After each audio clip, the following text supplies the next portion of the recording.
Yo guys, how's it going? Stop the cymbals. Anyway, I'm Dexter. Nice to meet you guys. If you're new, welcome. Right, let's jump in and see what we have here. We're going to be looking at some groups of 5 today. Just getting in some weird groupings. If you're new to the whole grouping thing, it's not that hard. Okay, it's once you've got your head around it and then you've got the sticking down, it's really just a case of applying it to the kit. It's not too bad. I want you guys to look at this stuff and not go, oh, I've got my stuff. I play in my band. I've got a load of fills. That all sounds great. You know, that kind of thing. I don't need that. Okay. It's not that we don't need this stuff, okay? Because the reason you don't do this kind of stuff, if you don't do it already, is because you're not able to do it. So again, learn these kind of new things. If you learn these new tools, then you're going to be able to use them in your playing. So it's like I've got a toolkit, I've got a shed with a load of tools in for when I do DIY projects. And you know, I don't have a flamethrower, okay? But if I did, I might use it, okay, on a certain job. You know, it's like I don't have a digger. I don't have a digger, so we dug up the garden one time. You know, I don't have a digger, okay? All I had was a shovel and a spade. Okay, I didn't have a digger, and I'm very tight, so I didn't like rent one or anything like that. But it's like we need to dig up the garden. There's a lot of digging to do. So I had a spade and a bucket, and I was like, okay. So I spent, I think it was like 2 months digging up the garden with a spade and a bucket. If I'd have bought a digger, I'd have probably done it in a day. Not bought a digger, but like rented a digger.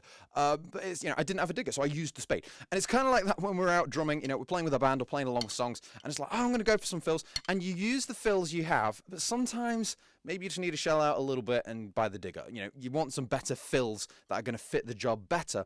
But what you need to do is just invest some time, some practice into learning these new fills, and then you'll actually use them, okay? Because if I had a digger, just sat in a garage somewhere, okay, I would probably have used the digger. Would have made the job a lot easier, or I could have gone out and rented a digger. But anyway, this is a terrible analogy, but you kind of get the point. So it's a case of when you learn these different fills, you start using them in your playing just because you can. You have them. They're there. So I go into my tool shelf. There's some tools on there I've never used. Okay, you know, just like, you know, I've been given them or like stuff like that, and I've just got a tool there, and I've never used it. But the day will come, okay, when I need to use my flamethrower or my digger or something like that. But, you know, most likely I'm not going to. So same kind of, I don't know what I'd use a flamethrower for, but it's, but some of these fills, you know, you need to learn some of these flamethrowers, some of these diggers, and it might be a case that you never have to use them, but they're there. You've got them in your ability. So if you're there and it's like, hey, you know what, I'm bringing out the digger, then, you know, you can do the job. Really bad analogy. Anyway, on to the lesson. So groups of 5 we're going for here. So we're going to play it right, left, right, left, left. Left hand's going to stay on the snare drum this whole fill, and the right hand's just going to move around. So we're playing right, left, right, left, left. Group of 5. 1, 2, 3, 4, 5. And then we're going to do the same thing, but the right hand on the snare. 1, 2, 3, 4, 5. Heavy right hand, soft left hand, and then same thing on the rack tom. 1, 2, 3, 4, 5. So 1, 2, 3, 4, 5. 1, 2, 3, 4, 5. 1, 2, 3, 4, 5. And that adds up to 15 notes. We want 16 to fit into a bar of 4/4 and make it useful. So all we're going to do right at the end is we're going to put bass drum just to finish off the phrase. So 1, 2, 3, 4, 5, 1, 2, 3, 4, 5, 1, 2, 3, 4, 5, kick, and that gives us 16 notes. And the cool thing about that is having that kick at the end is then when you go back into a groove, the first note of a groove is usually a kick and either a crash or like a hi-hat. So you're going back in with another kick. So you've actually got 2 kicks in a row when you apply this. 1, 2, 3, 4, 5, 1, 2, 3, 4, 5, 1, 2, 3, 4, 5, kick, and then another kick to start your groove again. So if we're grooving here, our speed is 1E and a 2E and a 3E and a 4E and a 1E and a 2E and a 3E and a 4E and up, then back in. Speed it up.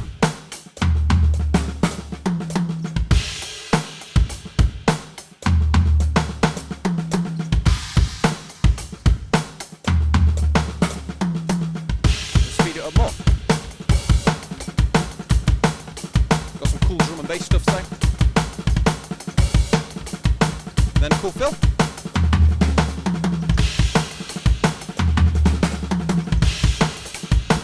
So you can see it starts to sound really cool. Anyway, I spent most of this lesson talking about diggers and flamethrowers, but there was like 2 minutes of actual useful content there. Anyway, you get the analogy, it's useful, but this is, I'm trying to give you less the what to practice, but more the why you want to practice this stuff and why you want to get better at these things. Because a lot of people kind of like, I don't need to do that. And I say that's probably one of the number 1 reason people don't practice. It's kind of like, I don't need that for my band. You know, it's fine, I can do that. Or, you know, I'm playing along with these songs, I'm able to do them. It's fine. I know there's more I could do on the drums, but I just don't need it. And it's like, guys, if you sit down and you practice some of this stuff that, you know, if you know, I know a lot of you guys will be able to do this already and you'll probably find it quite easy, but, you know, for the majority of you guys that are struggling with this, and I know a lot of my students would, it's sit down, work on it. It is worth the time, effort, because when you've got a couple of these kind of fills and new concepts in your mind, you're there in the band and you're like, I'm glad I'm able to do this. It was worth the investment. I'm so glad I've got a digger in my garage, because this job, 2 months, I was just spade and a shovel. I was quite happy. I just had podcasts on and just up the drive, stick it in the skip. And it's just like, that took so long. I would have done it in a day if I'd have just got the right tools, okay?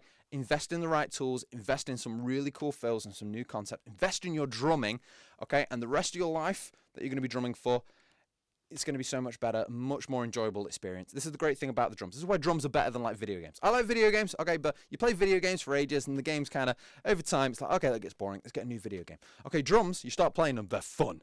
Okay, and if you keep practicing and getting better, it just gets even more fun and awesome. So invest in it, and just this instrument comes alive. You know, the iceberg's really deep.